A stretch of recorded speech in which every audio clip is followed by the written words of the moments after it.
सरकार को अपनी राजनीतिक, आर्थिक और सामाजिक नीतियों के लिए एसआईआर लाने की ज़रूरत है।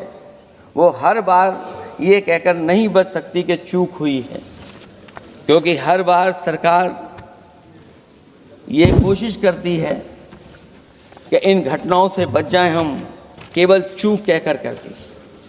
केवल हमारी सीमाएं जो पाकिस्तान से जुड़ी हैं, वहाँ तो आतंकवाद का हमेशा खतरा ही रहता है, लेकिन जो दूसरी सीमाएं हमारे देश की जुड़ी हुई हैं,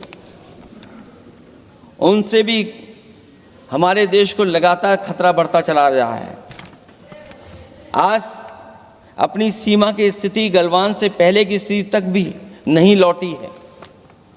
जो पहले स्थिति थी वहाँ ये सरकार नहीं पहुँच पाई है। वास्तविक में नियंत्रण रेखा के कई क्षेत्रों में महत्वपूर्ण बफर जोन जब भारतीय गश्ती के लिए उपलब्ध नहीं है, तो पूर्वी लद्दाख में अतिरिक्त भारतीय तैनाती जारी है, जिससे सेना को सैनिकों की भारी कमी का सामना करना पड़ रहा है। हमें उम्मीद है कि जब इतने महत्वपूर्ण समय पर बहस हो रही है, तो सरकार अपनी अग्निवीर वाली योजना को वापस लेने का काम करेगी, जिससे कम से कम सेना की कमी, हमें सेना को पूरी की पूरी सेना मिल सके। जनवरी में अपनी वार्षिक प्रेस वार्ता में जब सेना प्रमुख ने से ये पूछा गया, तो उन्होंने जवाब डालते हुए कहा कि गश्ती से जुड़े फैसले अब स्थानीय कमांडरों पर छोड़ दिए गए हैं। जैसे भारत की सीमाओं की पवित्रता अब राजनीतिक नेतृत्व का नहीं, बल्कि स्थानीय सेवा अधिकारियों का मामला रह गया है। इस पे भी सरकार को बहुत गंभीरता से सोचना पड़ेगा कि जहां लगातार हमारी सीमाओं का एनक्रोचमेंट हो रहा है। चीन ने भारतीय वाहन निर्माताओं के लिए आवश्यक दुर्लभ खनिजों की आपूर्ति रोक दी है। सुना है कि बुलेट ट्रेन प्रोजेक्ट के लिए सुरंग खोदने वाली मशीनें, डीएपी जैसे उर्वरक और यहाँ तक कि कई बड़ी कंपनियों की रणनीति के तहत उनकी सप्लाई रोकने का काम किया है। जहां हम एक तरफ आत्मनिर्भर का नारा दे रहे हैं, वहीं हम किस पर निर्भर होते चले जा रहे हैं, ये भी विचार करने का सवाल है।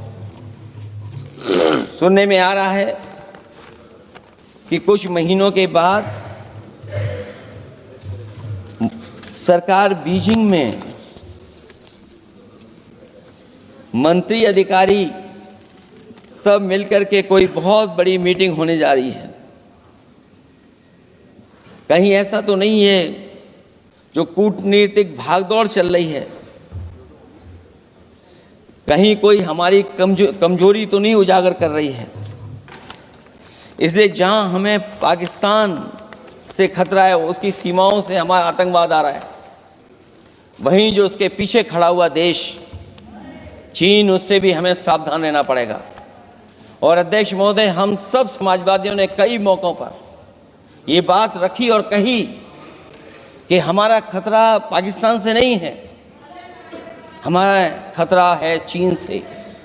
न केवल वो हमारी ज़मीन छीन रहा है समय समय पर, बल्कि हमारे बाजार को भी छीनने का काम कर रहा है।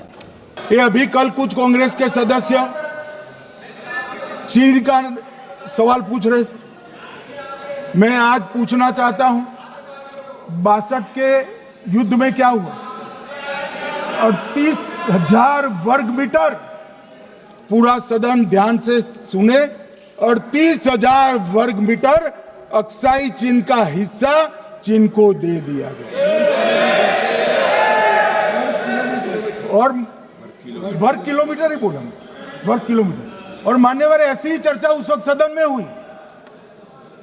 मैं तो बड़ी गंभीरता से जवाब दे रहा हूं, मुझे बोलने नहीं देते। जवाहरलाल नेहरू जी ने क्या कहा? वहां घास का एक तिनका भी नहीं उगता है, वो जगह को क्या करो। तो एक संसद सदस्य ने, नेहरू जी का सर मेरे जैसा था, महावीर प्रसाद त्यागी जी ने कहा कि आपके सर पर भी एक बाल नहीं, वो चीन बेच दे क्या? मान्यवर इस तरह से जवाब देते थे, नॉन सीरियस टाइप के जवाब। और कल गोगोई जी बड़ा बड़ा उछल उछल कर बोल रहे थे। अरे गोगोई जी, आपको मालूम है उन्होंने चीन के बारे में, आसाम के बारे में क्या कहा था? आसाम को आकाशवाणी पर बाय बाय कह दिया था। रिकॉर्डिंग है, रिकॉर्डिंग है।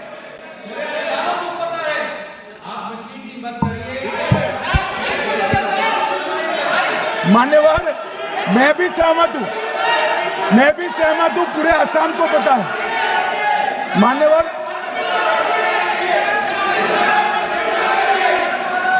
मान्यवर,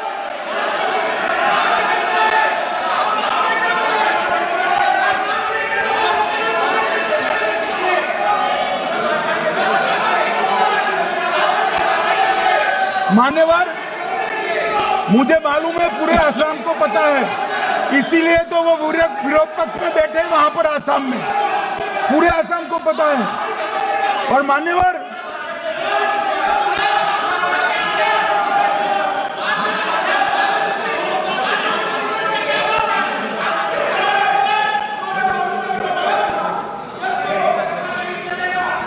मान्यवर, मान्यवर, जोर से बोलने से सत्य को छिपाया नहीं जा सकता।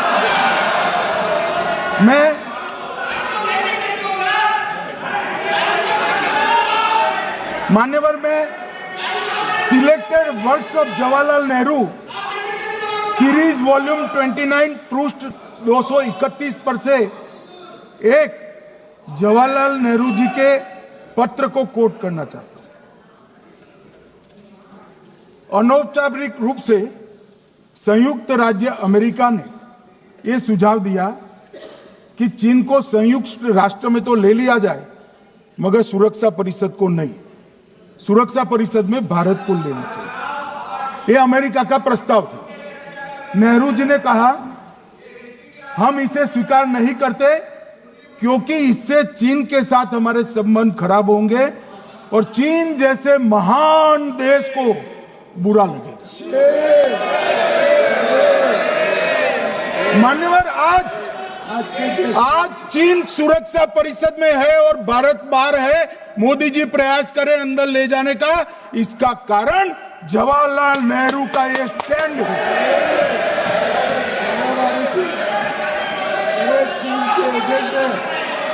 और मान्यवर, एक तो पीढ़ी दर पीढ़ी चलता आ रहा है। राजीव गांधी फाउंडेशन ने चीन के साथ एमओयू कर दिया। अब कहते नहीं है कि एमओयू में क्या था, ये तो बताओ भाई, क्या एमओयू किया था राजीव गांधी फाउंडेशन ने? और जब डोकलाम में हमारे सेना के जवान चीन की सेना के सामने आंख में आंख डालकर बैठे थे, वो चीन के राजदूत के साथ राहुल गांधी मीटिंग कर रहे थे। ये मान्यवर, ऐसा नहीं है।